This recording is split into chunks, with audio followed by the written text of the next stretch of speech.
오라 우리가 굽혀 경배하며 우리를 지으신 여호와 앞에 무릎을 꿇자.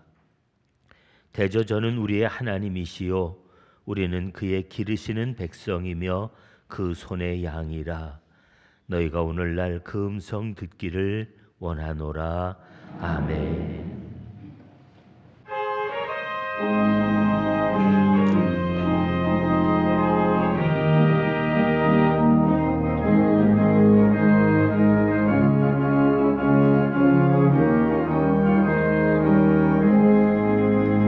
내가 매일 기쁘게 순례의 길 행함은 주의 팔이 나를 안보함이요. 내가 주의 큰 복을 받는 참된 비결은 주의 영이 함께함이라. 성령이 계시네. 할렐루야 함께하시네.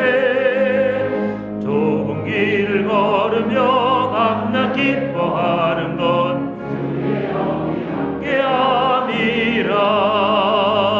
전에 죄에 빠져서 평안함이 없을 때 예수 십자가의 공로 힘입어 그 발 아래 엎드려 참된 평화 얻음은 주의 영이 함께함이라.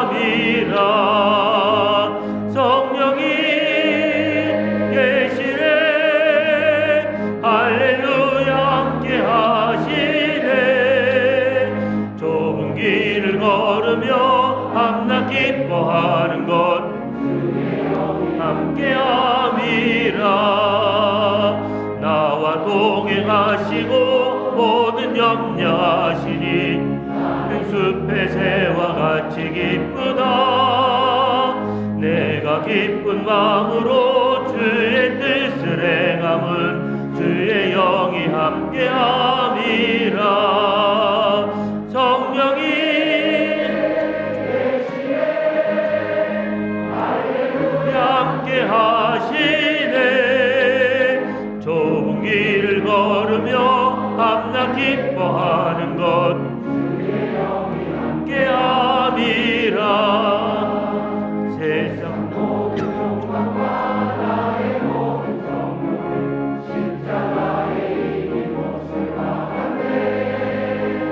어둠 밤이 지나고 무거운 짐 벗으니 주의 영이 함께함이라. 성령이 계시네. 할렐루야 함께하시네.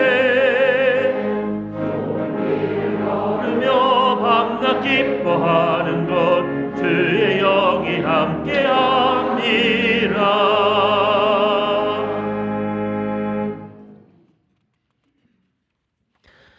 다 함께 주님께서 가르쳐 주신 기도로 기도드리겠습니다.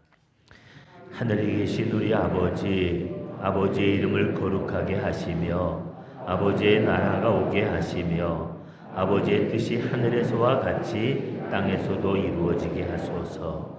오늘 우리에게 일용할 양식을 주시고 우리가 우리에게 잘못한 사람을 용서하여 준 것 같이 우리 죄를 용서하여 주시고 빠지지 않게 하시고 악에서 구하소서. 나라와 권능과 영광이 영원히 아버지의 것입니다. 아멘.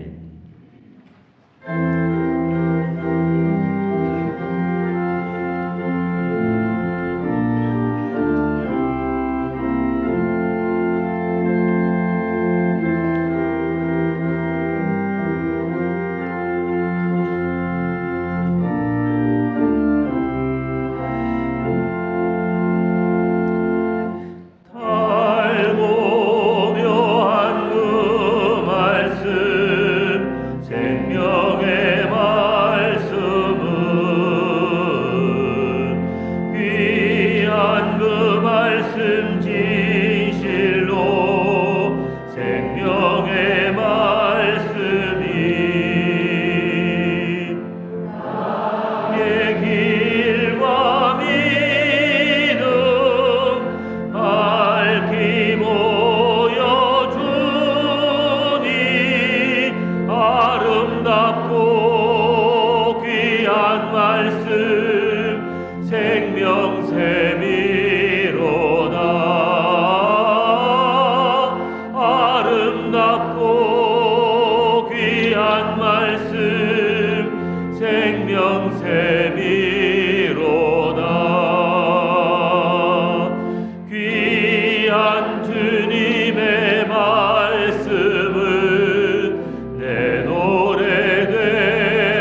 한 주간도 승리하게 하시고 몸과 마음을 단정히 하고 정성된 모습으로 예배의 자리에 나올 수 있도록 하여 주신 은혜와 사랑에 감사드립니다.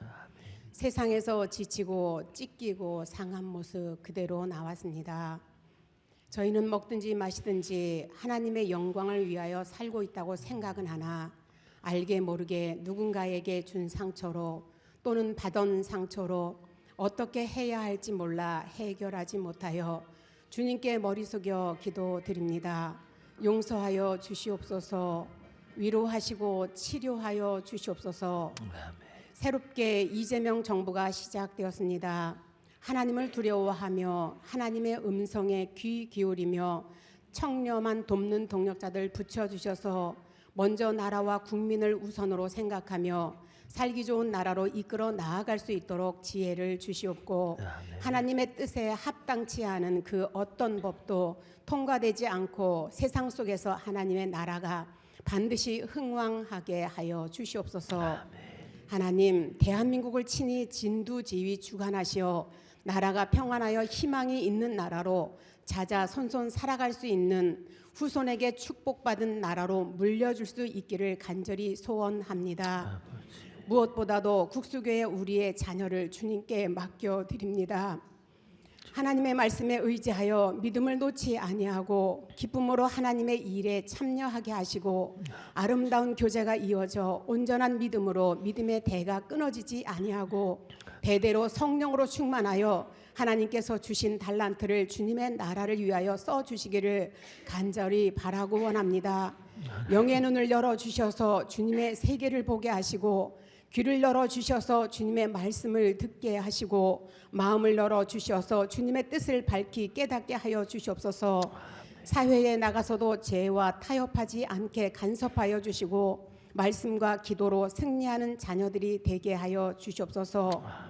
오직 말씀 하나 들고 세계로 파송된 선교사들을 물심양면으로 돕는 동력자를 붙여주시옵고 선교사들의 생명을 지켜주시옵고 동행하여 주시옵소서.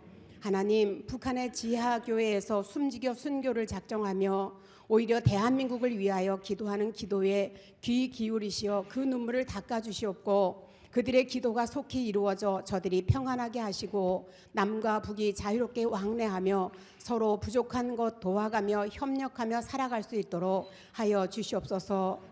우린 너무 연약합니다. 농부에게는 때를 따라 촉촉한 단비로 맑은 햇빛으로 풍족한 결실을 보게 하시고 예측할 수 없이 변화하는 천재지변으로부터도 지켜주시옵소서.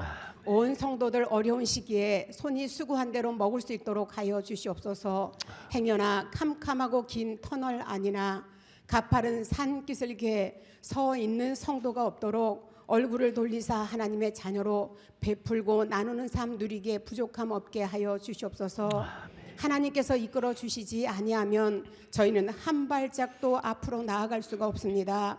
하나님 말씀하실 때 나아갈 수 있게 하시고 말씀하실 때 멈춰 설 수 있는 지혜를 주시옵소서.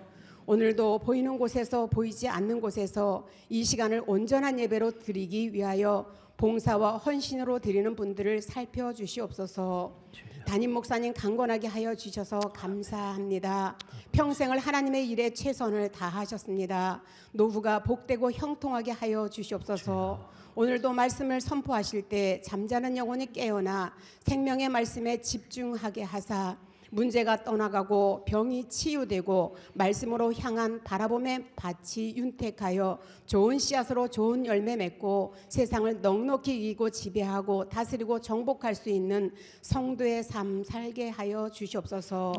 오늘도 정성을 다해 준비하여 드리는 요한팀의 찬양을 받아 주시옵소서. 아버지, 우리의 예배를 받아 주시옵소서. 예수님의 이름으로 기도드렸습니다.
우리 한번 같이 이제 인사를 나눌까요? 옆에 계신 분들 잘 오셨습니다.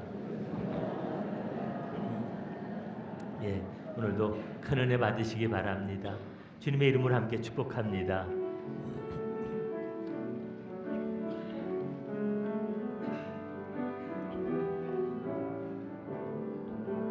당신은 하나님의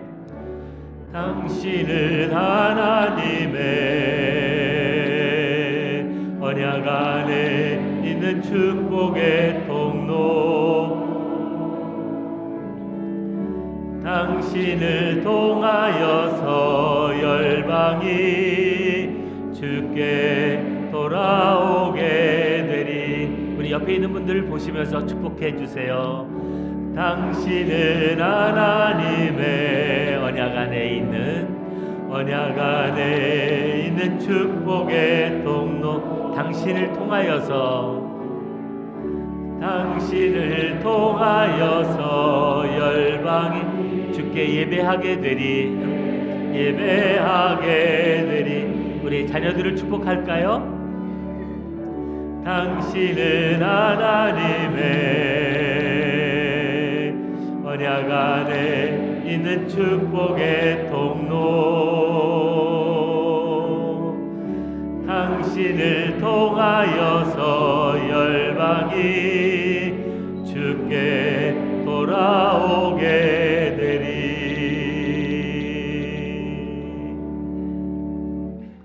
잠깐 기도하겠습니다. 하나님, 우리들을 불러 하나님의 자녀 삼아 주신 것도 감사한데, 우리들을 이 세상을 향한 축복의 통로로 쓰시려고 우리를 더욱 존귀하게 하심을 감사드립니다.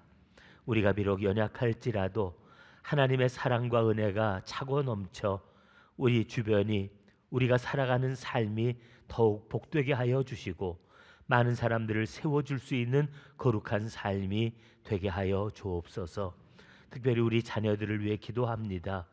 일찍부터 주의 말씀을 배우며 하나님의 성전에서 저들이 자라갈 때 하나님 그 가슴에 하나님이 주신 꿈이 자라게 하시며 하나님의 거룩한 일꾼으로 쓰임 받을 수 있도록 준비된 사람들이 되게 하여 주옵소서. 장차 저들의 손에 이 나라와 이 세상이 맡겨졌을 때 하나님의 큰 뜻을 이루어낼 수 있도록 하나님 주님의 믿음의 사람 되게 하시고 주의 손에 붙들린 사람들 되게 하여 주시옵소서. 말씀을 통해서 하나님의 지혜를, 또 하나님께서 함께 하심을 저들로 하여금 그 심령에 굳게 붙들게 하시며 세상을 이기는 용사되게 하여 주시옵소서. 우리 주님 예수님 이름 받들어 기도하옵나이다. 아멘. 오늘 우리에게 주시는 하나님의 말씀은 사도행전 20장 7절부터 12절 말씀입니다. 저와 함께 말씀을 교독하시겠습니다. 그 주간의 첫날에 우리가 떡을 떼려 하여 모였더니 바울이 이튿날 떠나고자 하여 그들에게 강론할세 말을 밤중까지 계속하매 유두고라 하는 청년이 창에 걸터 앉아 있다가 깊이 졸더니 바울이 강론하기를 더 오래 하매 졸음을 이기지 못하여 3층에서 떨어지거늘 일으켜 보니 죽었는지라.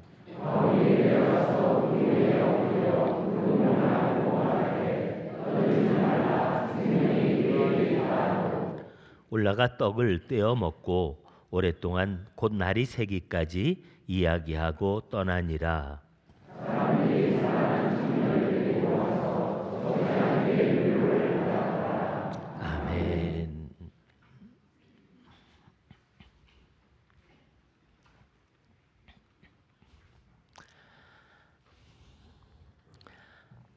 삼 3차 전도 여행을 마친 바울이 이제 다시 그가 보냄을 받았던 수리아로 이제 돌아갈 계획을 하고 길을 나섰죠. 그가 이제 유럽에서 이제 아시아로 다시 들어가기 위해서는 이 드로아라는 지역을 거쳐가게 되는데, 우리 지난번 말씀에서 본 것처럼 그가 드로아에서 이래 동안을 머물렀다, 그렇게 성경이 이야기를 하고 있습니다. 근데 이래 동안 거기에 머물렀던 이유, 그냥 거기를 경유한 것이 아니라 거기 머물렀던 이유가 오늘 말씀 속에서 나와지는데 그 주간 첫째 날 떡을 떼려 하여 그래서 우리가 함께 모였다라고 그렇게 얘기를 합니다. 떡을 뗀다는 건 지금 우리는 예배드린다는 말을 쓰지만 우리 초대교회에서는 주님께서 명령하신 대로 함께 성찬을 나누면서 성도들이 모인 그 모임을 얘기를 했고요. 지금 그게 우리로 말하면 이 예배하는 시간이죠. 그래서 그 주간의 첫째 날 그들이 떡을 떼려 하여 모였다 하는 얘기는 사도 바울이 들어와 있는 교우들 그 성도들을 만나기 위해서 거기서 이래 동안 머물렀음을 우리들에게 보여주고 있습니다. 우리가 아는 얘기지만 유대인들은 안식일을 율법을 따라 지켰지만 이때부터 이미 초대교회로부터 우리 성도들은 안식 후 첫날 그 주간의 첫날 모여서 떡을 떼는 것이 교회 관례가 되어 있었음을 오늘 이 성경이 우리들에게 보여주고 있는 말씀인데요. 그런데 오늘 이제 한 가지 말씀 속에서 보면 문제가 생깁니다. 이제 사도 바울이 그 다음 날 떠나기로 작정을 했기 때문에 이제 성도들을 모아서 같이 떡을 떼고 또 우리가 저녁 식사를 마친 거죠. 그리고 나서 하나님의 말씀을 강론했는데 밤중까지 그 말씀을 계속했다고 말합니다. 쉽게 얘기하면 설교가 길었단 얘기예요. 길었는데 보통 긴 게 아니라 끝나지 않는 설교를 한 겁니다. 밤중까지 계속 설교하니까 이제 거기서 이제 문제가 생긴 게 뭐냐면 그 당시만 해도 이렇게 교회 건물이 없을 때 아니었습니까? 개인 집에서 모여서 이제 같이 떡을 떼거나 우리가 집회를 갖게 되는데 그 중에서 아마 가장 넓은 집에 모였겠죠. 그리고 3층 다락방은 이제 그 손님들을 맞이하거나 또 아니면 모임을 가질 수 있는 그런 큰 구조로 만들어져 있기 때문에 다락방에들 모여서 같이 집회들을 하게 되는데 이제 거기서 사도 바울이 이제 말씀을 길게 하니까 안 그래도 바울이 왔다니까 모인 사람들이 많지 않았겠습니까? 다들 모였을 뿐만 아니라 이렇게 긴 시간 동안 얘기하니까 한번 그 모습을 상상해 보세요. 사람들이 많이 모여서 숨을 같이 쉬면요 공기가 탁해지지 않겠습니까? 또 많이 모였으니까 곳곳에다가 등불도 많이 켜놨는데 그 등이 지금처럼 이런 등이 아니니까요. 거기서 올라가는 그 끄름이나 냄새가 아마 그 방 안에 가득 찼을 테고, 그러니까 공기가 굉장히 혼탁하고 또 그리고 아마 무더웠을 것이라고 생각을 하는데요. 그러니까 한 청년, 우리 유두고라고 하는 청년이 자꾸 졸음이 오니까 창턱에 가서 이제 걸터 앉은 겁니다.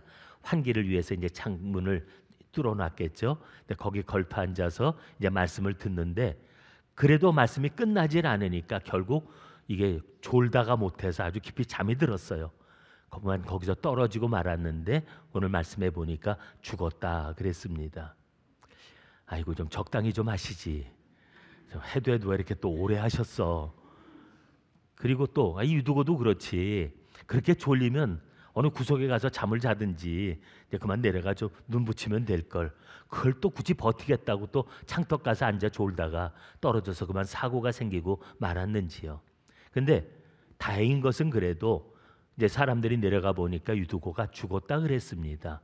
그런데 그 죽었던 유두고가 살아났다고 오늘 성경이 말씀합니다. 그래서 이 들어와 있는 교인들이 많은 위로를 받았다고 오늘 성경이 말씀하고 있는데요. 근데 우리는 이런 말씀을 들으면 먼저 무슨 생각이 드나요? 진짜? 안 죽은 거 아니고 기절했던 거 아니야? 설마 죽었다가 사람이 살아난다는 말이 우리한테는 이게 피부와 닿는 얘기가 아니니까 안 죽었는데 그냥 기절했는데 죽은 줄로 잘못 알았던 것 아닐까 이런 생각을 하게 되고, 혹시 또 죽었다면 에이 죽은 사람이 어떻게 살아나, 이제 우리는 이런 말씀을 들으면 이제 이 얘기부터 우리가 이제 가서 꽂히게 됩니다. 근데 사실 이 글을 기록했던 사람은 누가거든요. 누가는 직업이 의사예요. 의사가 죽었다는데 그럼 죽어야지. 근데 의사가 말해서 죽은 게 아니라 죽었으니까 의사가 죽었다고 얘기를 한 거고요. 또 꼭 의사가 아니래도 사람들이 보면 산 사람과 죽은 사람, 이미 숨이 떠난 사람, 그걸 왜 구별을 못 하겠어요? 그러니까 죽었다고 얘기를 했는데 사도 바울이 내려와서 그 모습을 보더니 그들에게 말합니다. 웅성거리는 사람들에게 떠들지 마라. 아직 생명이 그에게 있다. 그리고 말합니다.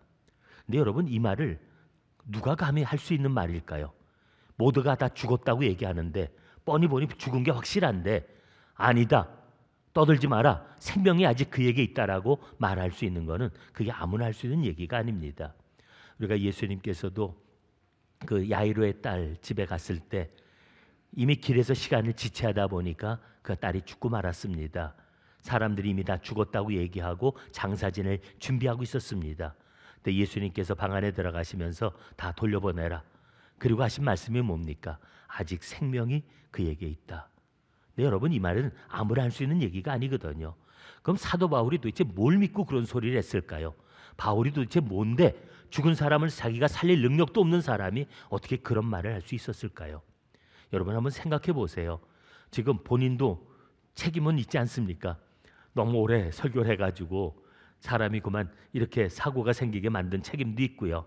뿐만 아니라 더 심각한 건 뭐냐면 이런 일이 사람들에게 이제 소문이 났을 때 그 교인들이 받게 될 앞으로의 일들은 결코 적지 않을 겁니다. 예수 믿는다는 것들이 모여서 밤새도록 뭔 짓을 했길래 애 하나 죽여놓고 말았다. 이제 이러고 소문이 나면요, 교회가 엉뚱한 오해를 받게 되고 교인들이 핍박을 받을 수밖에 없는 상황입니다. 가장 답답하고 걱정됐던 것, 이런 상황에서 당황했던 것은 사도 바울이었겠죠. 하지만 여러분, 우리가 그런 상황을 만났을 때 우리에게 할 수 있는 한 가지 우리는 길이 있습니다. 이런 일들을 만났을 때 우리는 절망하지 아니하고 그래도 우리에게는 유일한 탈출구가 있습니다. 그게 뭘까요? 기도하는 거 아닙니까? 사도 바울이 3층에서부터 뛰어내려가면서 아마 사도 바울이 기도했겠죠. 하나님, 어떻게 합니까? 이 일 때문에 혹시라도 하나님의 교회가 핍박을 당하거나 성도들이 어려움을 겪으면 어떡합니까? 사도 바울이 기도하는 마음으로 뛰어내려갔겠죠. 가보니 분명히 죽었어요. 그런데 그가 죽었음에도 불구하고 사람들을 향해서 떠들지 마라, 그에게 생명이 있다라고 말할 수 있는 것은 그가 사도 바울 개인이 할 수 있는 이야기가 아니라는 겁니다. 분명히 죽었다고 누가 말하고 자기 눈에 봐도 죽었지만 사도 바울의 마음속에 주시는 하나님의 감동이 없다면, 하나님이 그에게 주시는 확신이 없다면 사도 바울이 뭔데 감히 걱정 마라, 떠들지 마라, 생명이 그에게 있다고 얘기할 수가 있었겠습니까? 모두가 죽었다고 말했지만 그 마음에 주신 하나님의 감동은, 그 마음에 주신 확신은 아니다, 하나님이 결코 이대로 두지 않으실 것이다라고 하는 그 마음의 확신이 있었기에 그는 이렇게 선포할 수 있었고 그 아이가 다시 살아났다고 오늘 성경에서 말씀하고 있는 걸 봅니다. 이게 늘 있는 얘기는 아니죠. 또 늘 있다면 정말 세상에서 죽을 사람 어디 있겠어요? 아무 때나 세상 떠나신 분들 계시는데 저 불러서 살려내라고 그러지 마세요. 저 그럴 능력도 없고요. 또 그래서도 안 됩니다. 하지만 하나님의 말씀이 역사하시는 곳에, 하나님의 복음을 위해서 필요한 때에 하나님은 이런 강권적인 방법을 써서라도 하나님의 교회를 지키시고 하나님은 자기의 일을 이루어 가시는 분이라는 것을 우리가 의심하지는 말아야 한다는 것입니다.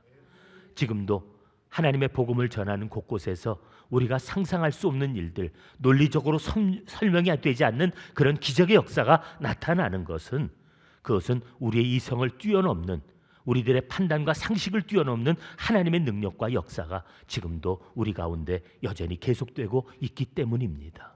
우리는 그것을 믿는 사람이기에 어떤 절망과 어떤 막다른 상황 앞에 우리가 처할지라도 우리는 쉽게 포기하지 아니하고 하나님 앞에 기도하는 사람으로, 하나님의 은혜를 구하는 사람으로 살아갈 수 있다는 사실을 기억할 수 있기를 바랍니다.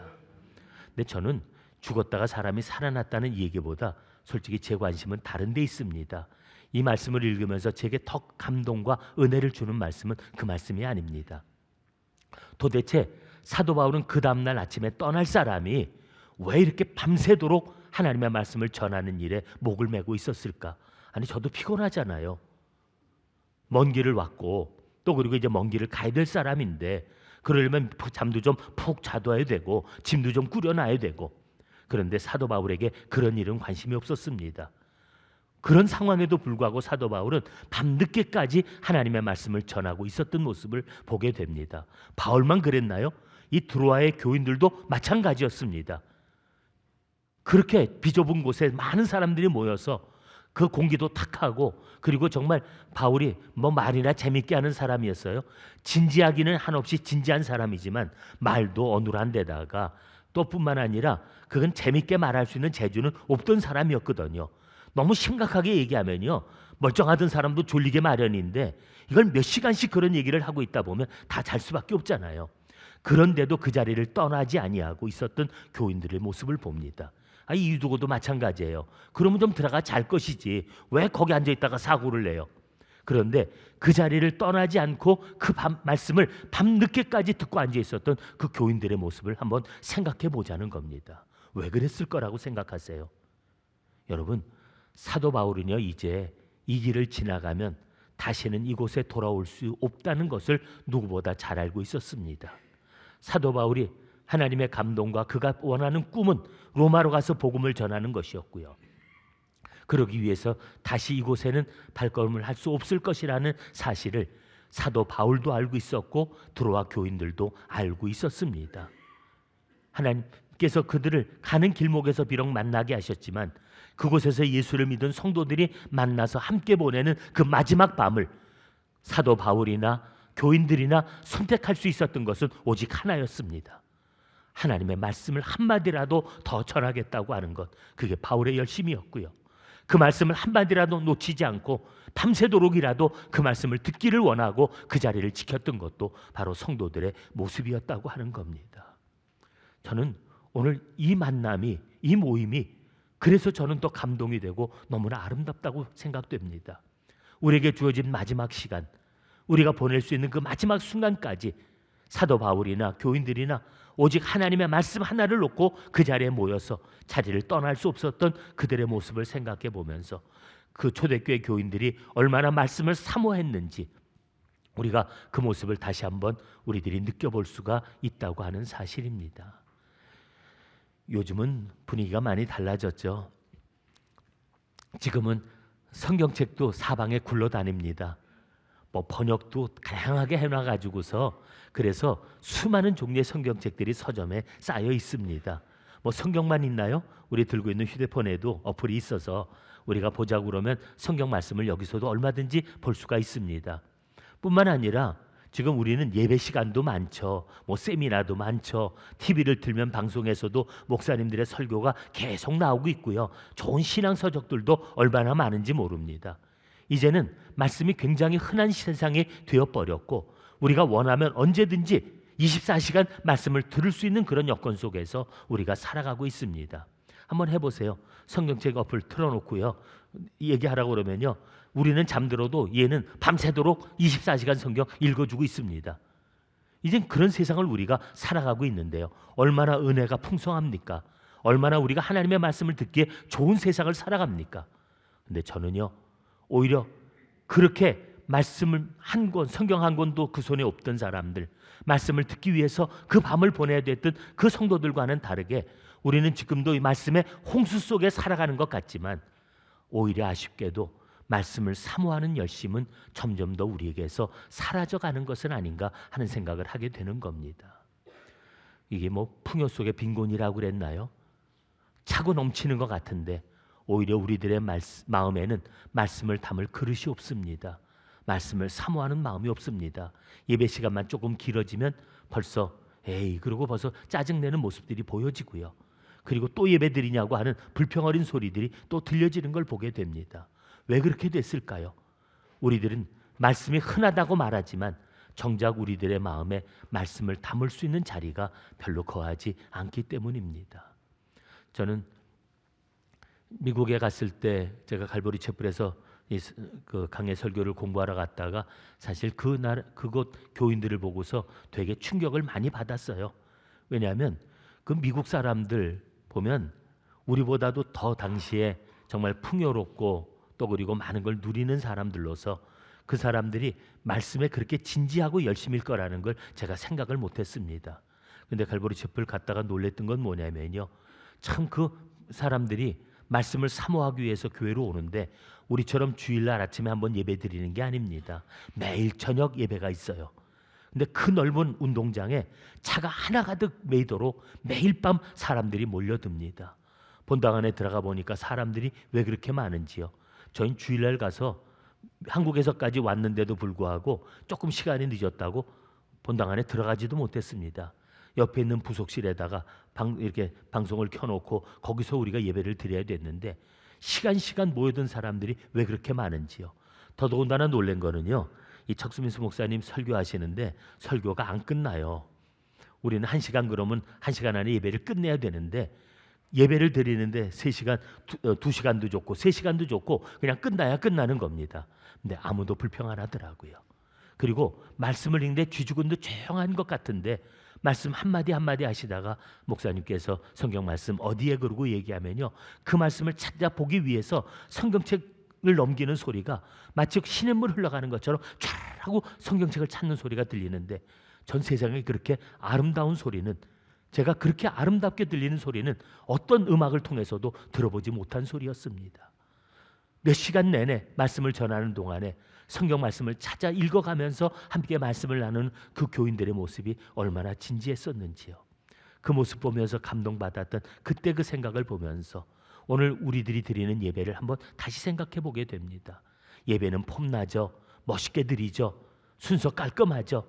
하지만 우리들이 드리는 예배는 어떻게 보면 너무 형식화되어진 예배가 아닐까.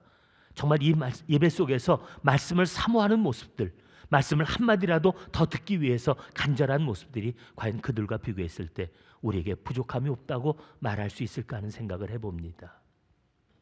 청년 시절에 참 친구들과 하나님의 말씀을 가지고 토론하면서 수없이 날밤을 새웠던 기억들이 납니다. 지금도 청년 시절 함께 보냈던 친구들 이름과 얼굴들이 떠오르는데요. 그 친구들과 같이 무슨 얘기가 그렇게 할 게 많다고 성경 놓고서 같이 토론하면서 밤을 수없이 샜던 그런 시절이 있었고요.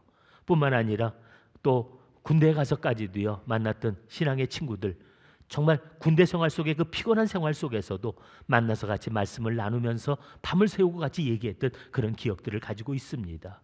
근데 제가 오늘 이렇게 신앙생활을 하면서 제가 우리 청년들이 말씀을 놓고 같이 그렇게 진지하게 토론하고 밤을 새워 얘기하는 모습을 보기가 어렵다는 사실입니다.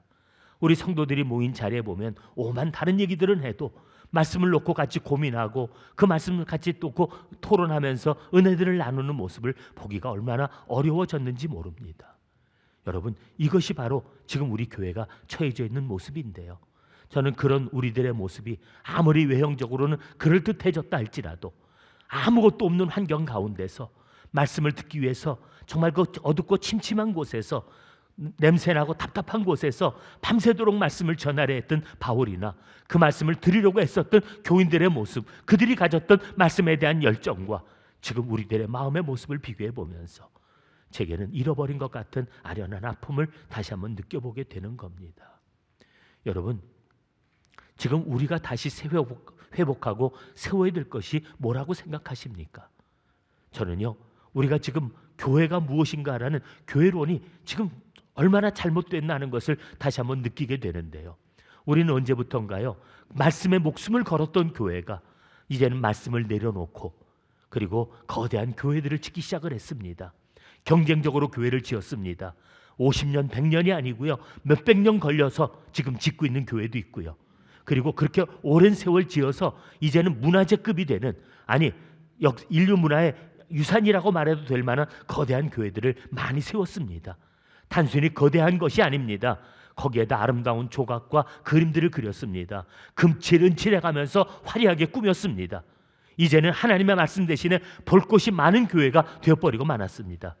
저도 바티칸 대성당이라든지 지금 곳곳에 가서 유럽 같은 데를 돌다가 교회를 지어놓은 데 들어가 보면요, 정말 입이 다물어지질 않습니다. 얼마나 찬란하고 얼마나 아름다운지, 얼마나 잘 지어놓았는지 하나하나 보면서 정말 감탄이 나올 수밖에 없습니다. 하지만 여러분, 금칠은칠을 해놓았어도요, 투박한 하나님의 말씀, 우리들의 가슴을 찌르는 하나님의 말씀과 비교할 수 있겠느냐 하는 겁니다. 언제부턴가 하나님의 교회가 말씀은 내려놓고 거대한 교회를 짓는 것을 교회라고 생각하는 착각에 빠지고 말았다는 겁니다. 뿐만 아니라 멋진 가운을 입은 성직자들이 나타났죠. 금실 은실로 술을 놓고 제사장 흉내를 내는 성직자들이 나타나서 그들이 마치 하나님의 대리자인 것처럼 우리들에게 마치 죄를 사해 줄 권세가 있는 것처럼 하나님의 대리자로서 행세를 하면서 하나님과 교우들 사이를 가로막고 있는 것을 보게 됩니다. 여러분, 무엇이 교회라고 생각하세요? 여러분, 우리가 종교개혁이라고 말할 때 종교개혁은요, 그렇게 거대하게 지었던 교회, 아름답게 꾸며놓은 그 교회가 아니라 다시 하나님의 말씀으로 돌아가자고 얘기했던 것이 종교개혁이었습니다.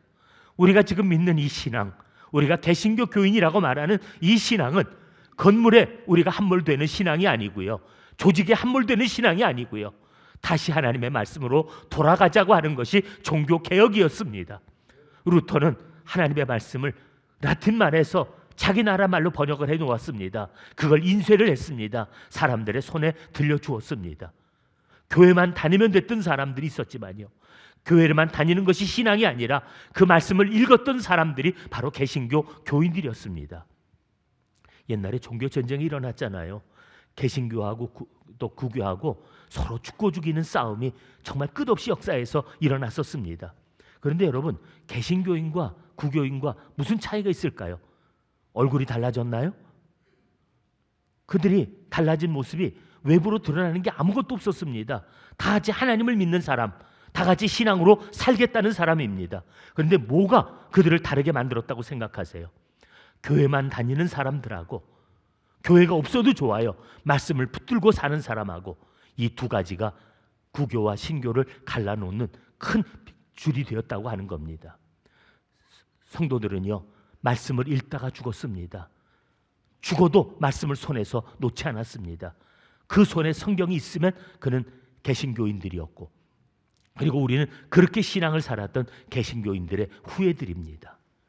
여러분들 손에는 성경이 있습니까? 여러분들은 날마다 성경을 펴서 읽고 계십니까? 이 말씀의 뜻이 무엇일까 그래서 읽고 또 읽어보면서 묵상하고, 잘 모르겠으면 저한테라도 와서, 아니면 여러분들끼리 만나서라도 나 이거 읽다가 이 뜻을 이해 못하겠는데 혹시 이해하고 있느냐고, 이 말씀이 무슨 뜻인지 알고 있느냐고 서로 물어보면서 말씀을 나누는 그런 모임들이 우리 가운데 있냐는 겁니다. 여러분, 다시 한번 말씀드립니다. 착각하지 마세요. 이게 교회가 아닙니다. 이 건물이 교회가 아니고요, 여기 우리가 많이 모였다고 해서 이것이 교회가 아니라 하나님의 말씀을 붙들고 있는 것이 교회입니다. 여러분, 다시 한번 생각해 보세요. 얼마 전에 코로나가 이 땅에 몰려왔을 때 교회 문 닫았습니다. 그때 교회를 출입하지 못하게 했습니다. 다행히 방송할 수 있는 방법이라도 있었기 때문에 방송을 통해 예배를 전송할 수 있었지만요, 교회 문은 닫으면 얼마든지 닫힐 수 있다는 겁니다. 또 그런 일이 벌어진다면 교회 문은 아마 닫히게 되고 말 것입니다. 그러면 여러분, 교회가 무너져야 됩니까? 다시 한번 생각해 보세요. 지금 북한에 여러분들은 교회가 있다고 생각하세요? 없다고 생각하세요? 물론 가짜 교회 말고요. 하지만 그곳에 정말 하나님을 예배하는 참된 교회를 찾아보기는 어려울 겁니다. 그리고 그렇게 세워서 지금도 운영되는 교회는 우리가 볼 수 없을 거라고 생각합니다. 하지만 교회가 없다고 말한다면 그건 우리들의 착각이라는 거죠. 왜요? 찢어진 성경 하나, 낡은 성경 하나, 그거 붙들고 입을 뒤집어 쓰고 밤새 성경 말씀을 읽는 교인들이 그곳에 남아있기 때문입니다. 저 그 얘기도 들었어요. 알고 있는 기억나는 찬송가 한 곡에다가 그 찬송 한 곡으로 너무 아쉬우니까 거기다 가사를 또 써서 붙입니다. 그 가사가 심지어는 30절, 40절 되는 찬송가 가사를 만들어서 한 곡의 찬송가에다가 수없이 가사를 지어서 다시 한번 찬송하고 있는 그들의 모습, 이야기를 들었습니다. 그들이 크게 찬송가를 부를 수 있겠어요? 마음 놓고 주여하고 소리 지르며 기도할 수 있겠어요? 아니요.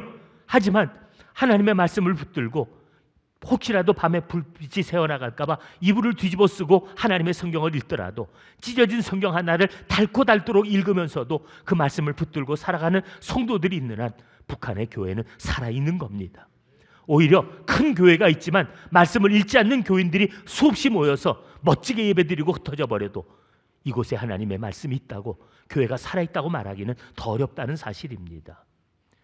저는 우리가 다시 한번 하나님의 말씀으로 세워지는 교회가 될 수 있기를 원합니다. 우리가 선교지에 나갈 때도요, 성경을 들고 나가는 것이 선교지, 가서 하나님의 말씀을 전하는 것이 선교지. 여러분, 돈 들고 나가서 건물 세우고 우리가 보이는 그럴듯한 행사를 펼치는 것이 교회라고 하는 착각에서 우리가 벗어날 수 있게 되기를 바랍니다. 나는 다시 여러분들의 손에 하나님의 말씀이 들려지기를 원합니다. 여러분들이 날마다 그 말씀을 읽고 묵상하는 성도들이 되어지기를 원합니다. 여러분, 우리가 그런 생활을 하지 못하다 보니까 교회는 다니는데 하나님의 말씀을 몰라요. 하나님의 뜻이 무엇인지를 몰라요. 그러다 보니까 교회는 다니면서 성도라고 얘기는 하면서 자기 생각대로, 자기 마음대로, 자기가 원하는 대로 신앙생활하면서 이것이 하나님을 위한 것이라고 말하는 사람들이 너무나 많다는 겁니다. 하나님의 말씀이 둘이겠어요? 하나님이 이렇게 말씀하셨다, 저렇게 말씀하셨다, 그러시겠어요? 그런데 왜 교회는 이런 소리 저런 소리가 들려지냐는 겁니다. 하나님의 말씀은 없고 자기 생각들만 난무하는 교회가 되어버렸기 때문 아니겠습니까? 우리는 오직 하나님의 말씀으로 교회를 세웁니다. 말씀을 손에서 놓으면 그 교회는 무너집니다.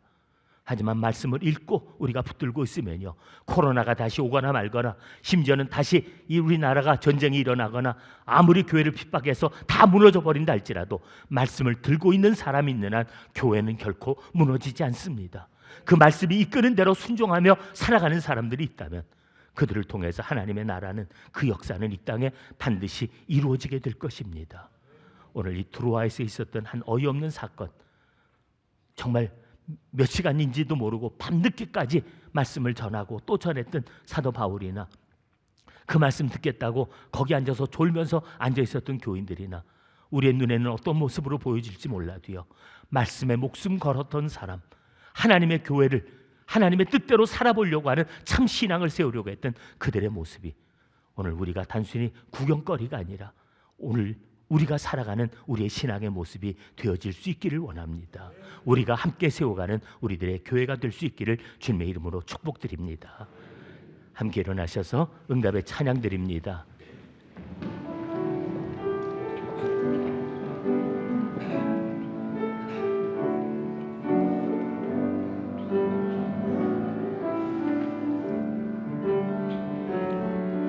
주님 말씀하시면 내가 나가리라. 주님 뜻이 아니면 내가 멈춰서리라. 나의 가고 서는 것 주님 뜻에 있으니 오 주님 이끄소서. 주님 말씀하시면 내가 나가리라. 주님 뜻이 아니면 내가 멈춰서리라. 나의 가고 서는 것 주님 뜻에 있으니 오 주님 나를 이끄소서. 뜻하신 그곳에 나 있기 원합니다. 이끄시는 대로 순종하며 살리니 연약한 내 영혼 통하여 일하소서. 주님 나라와 그 뜻을 위하여 뜻하신 그곳에 나 있기 원합니다. 이끄시는 대로 순종하며 살리니 연약한 내 영혼 통하여 일하소서. 주님 나라와 그 뜻을 위하여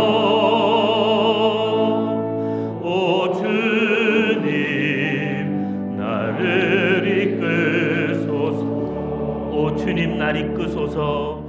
오 주님 날 이끄소서.